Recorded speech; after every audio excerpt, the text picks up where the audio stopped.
Welcome to Sportico's 2025 Invest West Conference. We'd like to thank our partners, Moelis, Scoreplay, Galway Sports, Accelerate Sports, Fox Sports, and Globant. Please welcome to the stage television host and sports reporter, Rachel Nichols.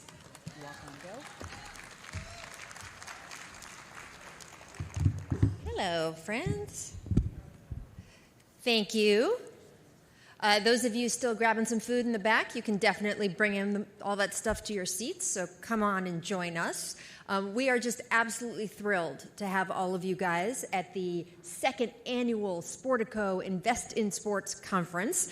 I was here at the inaugural event last year, and I can tell you this is just a terrific place to meet people, to hear the latest innovations, insight, strategy from some of the greats of the sports business world. So we are all lucky. We're in for a treat today. And we have an absolutely rock star lineup of speakers. Four-time Olympic gold medalist Michael Johnson, and I don't even have one Olympic gold medal, so I'm very impressed with him. Rams head coach Sean McVay, the presidents of the 49ers, the Clippers, the Dodgers. We have former Disney CEO and now production company magnate Michael Eisner. And by the way, when the presidents of those teams come up here and Clippers president Gillian Zucker is introduced, we need to give her an extra round of applause because she is responsible for literally the ground underneath your feet. She was the lead in building this incredible Intuit Dome. So we're going to hear a lot of great stuff today.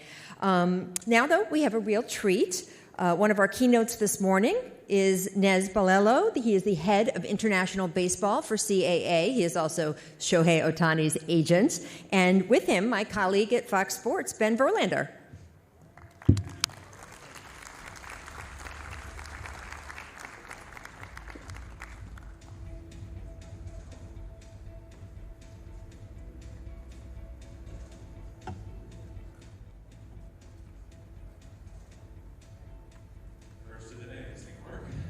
They do. Check. All right, we're good. How's it going, Morning. everyone? Nez, pleasure, as always. Let's get right to it. People want to hear about Shohei Ohtani. Let's talk about Shohei Ohtani. Who's that? How do you land a guy like he's the greatest player I've ever seen, a once-in-a-lifetime player. How'd you land a guy like Shohei Ohtani? Well, it was a process, that's for sure. I identified him at a young age when he was a junior in high school. Just kept tabs on him and watched him grow as a player. And when he signed with the Fighters, I kept an eye on his career, and it developed, and he turned out to be a pretty good player. And then we had an opportunity to go in and recruit him. It was definitely a battle, that's for sure, but we came out on top, and I was very fortunate. There were some things that I did differently than I typically would when I recruit, and it all worked out, and it's been a great ride. You guys chose to sign with the Angels. It appears that was the right decision. He wins Rookie of the Year, MVPs there. At what point did the marketing with him start to kick off? Well, he was a big name coming out of Japan. He accomplished a lot over there. He was an MVP and MPB as well, and so he was a name. People were very intrigued that this individual could do both pitch and hit. So there was definitely some interest on the marketing side. He already had some things going on in Japan. But it just went to another level when he came over here, and MLB was behind him and the Angels, and he made the choice to sign with the Angels, and things just started taking off and started to develop, and then we started trying to get him to be recognized as a global type individual instead of just domestically and just a high-powered individual in Japan.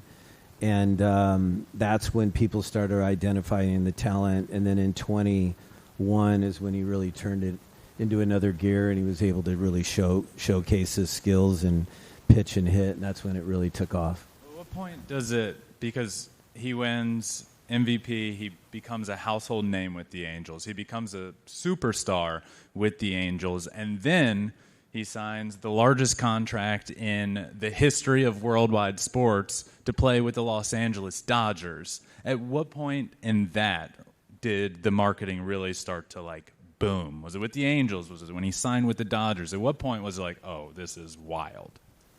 I think after 21, when he was the first MVP, people started recognizing not only the talent but the individual. And that's when brands started saying, I want to be affiliated with him. I think he's good for our brand. I think he can really elevate what we're doing. And obviously, when we signed the deal and went with the Dodgers, it was a worldwide recognized deal, and things started really coming together at that point. I mean, now it's essentially a corporation. You're running the Shohei Corporation. What's the strategy? What's the blueprint behind it for you guys as a team? It's very strategic. We are approached constantly by very reputable brands, but he's an individual that identifies brands that he can relate to, and whether he uses the brand, whether he believes in it, the history, there's a lot of criteria that goes into choosing a brand that we work with, but again, it's very strategic. We need to make sure that we focus on the most important things, which is his career. He takes that very, very serious, and everything really becomes secondary other than his family. And, so we just have to make sure that, we don't overexpose him. We have to be sure that we don't put him in a situation where it's too heavy of a lift with all these different companies. And we've done that, and they've all recognized that they want to be associated, and they appreciate and respect the fact that baseball comes first and his training comes first, and it's really worked out. I mean, the brands that we work with are very understanding, and they're great people. When you said he came over and your goal was to have him be seen as a person, not just a player that's coming over from Japan, how do you do that? Is that just through brands and endorsements and, like, who you work with? Like, what was the process of, like, having him be seen the way you wanted him to be seen? It was organic. We didn't force anything, and that's the beauty of it all. It's not like I'm out there pounding the pavement and, soliciting companies with a whole deck. It really wasn't that way. We've fielded a lot of calls. People will reach out, and we've just allowed this to naturally progress, and I think that's been the best thing about it. I mean, after 2021 and then 2022, we could have really, gone crazy with it. But I just know that that's not who he is, and he doesn't want that, and he wants to be always viewed in a light of professionalism and with the right people.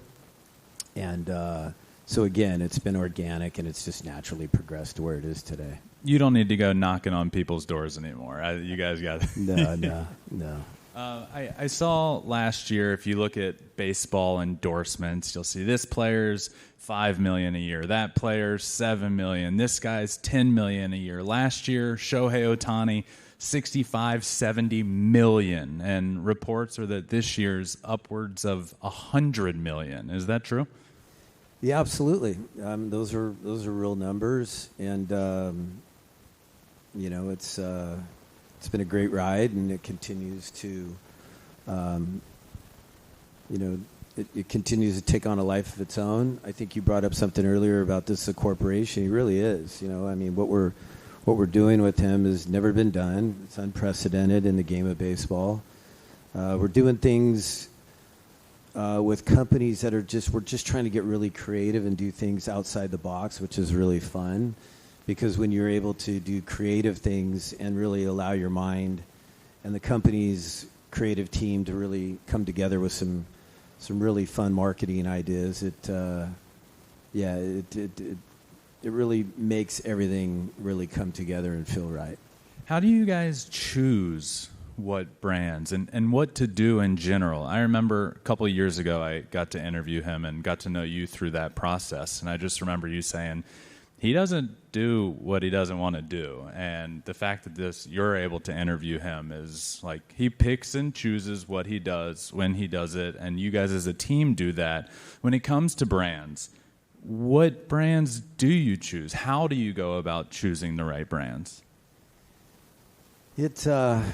Look, everything that is filtered around Shohei is all based on what he does on the field and his performance, and that is the main focus. So as long as brands can understand that and respect it, then that's the first, I guess, we'll check the box. But then it gets to a point where he needs to really believe in the direction and the people that are running the brands and the type of brand it is and whatever category it's in. And that's where we've kept the numbers down. Because he could easily be, representing 30, 40 companies if we wanted, but all these companies want something, so you have to manage that. And it's really, that becomes interesting because you have to keep an eye on what the off season looks like, what he's doing during the season, and making sure that we continue to focus on what he wants to do best, which is play. Yeah, you say he could be representing 30, 40 companies. What is that number? I mean, you hear, as you said, this year, over 100 million. What does that look like? How many brands is that? How many people is he working with? We're working with over 20 brands. Yeah, and he's been working with a lot of these 20-plus brands for years. And we just continue to renew and continue to get creative with these companies, and we've allowed some new ones to come in. And he made a huge change from the brand that he was wearing on all his on-field stuff. He was with ASICS his whole career, and when that came to an end, we opened the door for other companies to engage, and that's why you see a lot of the New Balance stuff. I mean, that was a really fun deal to do. Chris Davis and the team at New Balance are amazing people, and now he has his own clothing line, his own shoe line, and it's really developed into a fun relationship, and we're trying to create that same situation with most of the brands we're working with. What does that look like when the ASICS deal is up? When was that deal up, by the way? A couple years ago. Okay, so a couple years ago. So he's a superstar at this point. He's on top of the world. He's the greatest player that I've ever seen and most anybody has ever seen. What does that deal look like from you? From your perspective, pitching that player to all of the big names that we know on a baseball field? Nike, New Balance, Rawlings, all of that stuff. What does that look like? Well, he's a very loyal person, and we gave the company he was working with every opportunity to bring him back, and it just wasn't working out because of the type of interest and the levels of interest from other companies like New Balance. So that's when he said, look, let's explore. And we did, and it was just night and day for what one company can do on a marketing side and really elevating him as a person and people to recognize him globally. They just had a real plan, and they had a real idea on where to go with it. So it was very attractive, and he was into it, and so that's when we pulled the trigger. I want to talk about his contract, the largest in worldwide sports history. We see that number, $700 million. And then it comes out $680 million of that $700 is deferred. I mean, dollar amount, this contract is unique. To me, the more unique thing is that 680 of the 700 is deferred. I mean, how do we even begin to scratch the surface on that? But let's talk about it. How did this contract come to be? Well, it was. It took a while to figure out kind of where we were going to go with this, and we knew we were going to exercise our rights to go into free agency just to explore. In the beginning of his last year with the Angels, so they knew it. They knew they had an opportunity to sign him, but the way that it came together, there was no real like end number. It just happened, and there was strong interest, which we felt that there would be, and it just kept growing and developing, and these relationships started really cultivating into some really strong relationships. And obviously we ended up with the Dodgers. They're just great people. They get it. They had the vision. They knew exactly where we wanted to go.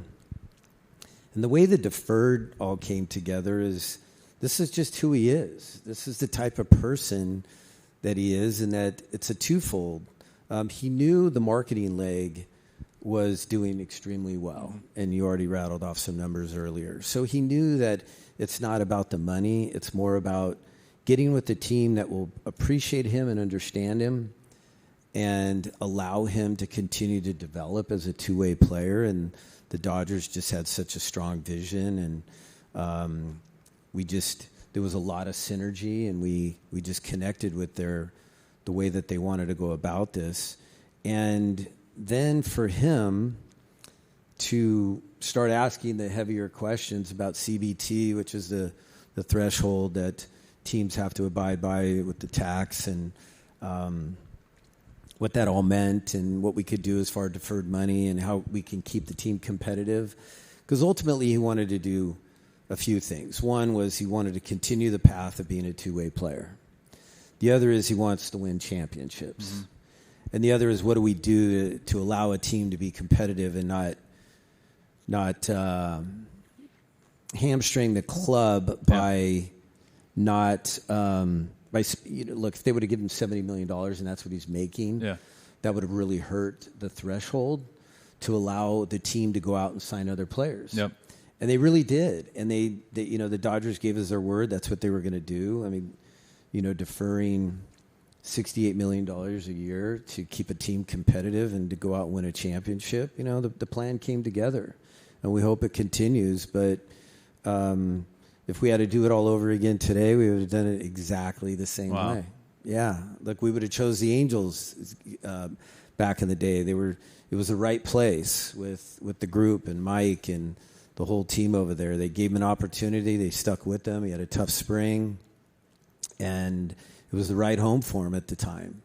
And the Dodgers are the right home now, and we're going to ride this out and see where it all shakes out. I mean, since going from the Angels to the Dodgers, in many eyes it seems like, well, the marketing between the two, obviously the Angels are called the Los Angeles Angels, but we all know they're not in Los Angeles. What is the difference between the two? Now he's with the Dodgers. He wins his first world championship. He wins an MVP in his first year. What has the marketing since the switch within the last year taken off exponentially? It has, but again, I used the word earlier, strategically it has. We've been able to keep the relationships with the brands we've had and continue those relationships. But as he continues to evolve as a global recognized individual, the brands have identified it. And so that's why these brands we're working with, when the deals are up, they continue to elevate as well. And so it's not like we packed on, more and more companies. It's just, we're just really embracing the companies that we're working with now and making it better and getting more creative on our approach to, help those brands grow.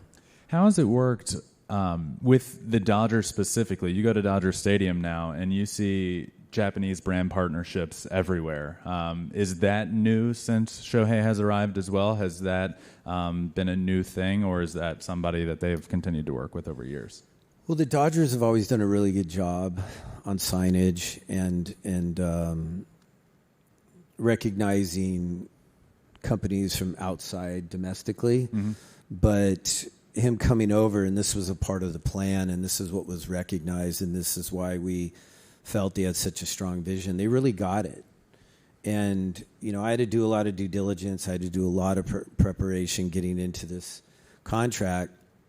And one of the things that I really dug up and had some help from the company was really understanding every organization and really where they're at and financially where they're at and what they're doing as far as bringing in brands and signage and everything else. And the Dodgers just they knew what was coming. They capitalized on the opportunity, and they've done very well behind it. I want to ask you one more thing about the contract I was thinking about. At what point, obviously you said it just kind of evolved. You guys didn't have this $700 million idea in your head. You probably also didn't have the idea of deferring 680 of that 700 million. How did that come into play? At what point in the process was it like, are we really about to defer 680 of $700 million? Did somebody mention it to you? Did Shohei mention it to you? Did you mention it to Shohei? Like, how did that come about? Well, we knew that this is the direction of some of the clubs go, and we knew that this particular club definitely had a history of deferring. So we knew that was going to be a discussion down the road. But again, it just evolved, and it just kept getting to a point where, okay, where are we going to go with this? And it was interesting because we could have went to 13, 14, 15 years. Geez, there's teams that have probably given us maybe more than that just to sign the player. But Shohei wanted to always keep kind of like the integrity of where he's at as a player and how long can I sustain this run, and who knows what's going to come down the road, but am I going to be able to continue to perform at a higher level? He just didn't want to have his end of his storybook career tail off, and then on year 13, 14, and 15, it's just like, who is this guy? Yeah. You know, he can't even run down to first, and he's not a guy anymore. So we wanted to really capture that, and so because of that, obviously it drove up the AAV. But to spread it out and go even further, it just was not in the plan. So we knew that was one of the things that I needed to tackle, but everything else was just open game, and let's just see where it went. And obviously we kept it very under the radar. Yeah. And that was the whole idea. We wanted to control the narrative, and we just didn't want it getting out into the media where there was just rumors flying all over and people throwing out numbers. And so that was very, very well thought out, and we just weren't going to allow that to happen. So that's why we kept it pretty stealth. For it to be the largest contract in sports history and as stealth as it was, I don't know how you go about that. That was incredible. There was a rumor at one point that he was on a plane to Toronto. Don't think that was the case, but how did you go about keeping it so stealthy? Well, that was reckless reporting, I have to tell you. And we actually tried to let the individual know, no, we're not on a plane. Because I felt bad for the country of Canada. I felt horrible for the organization because clearly they knew we weren't on a plane. And then it was out of control, and it spun out of control. And that's why we wanted to control the narrative for those type of situations to not happen. And, it was quite a ride, and it was really nice to finish up. And at the end, there were a few teams that were right in there, and, that's already out there publicly. But all really great organizations, good people. But unfortunately, you can only choose one, and we definitely made the right choice and good people, and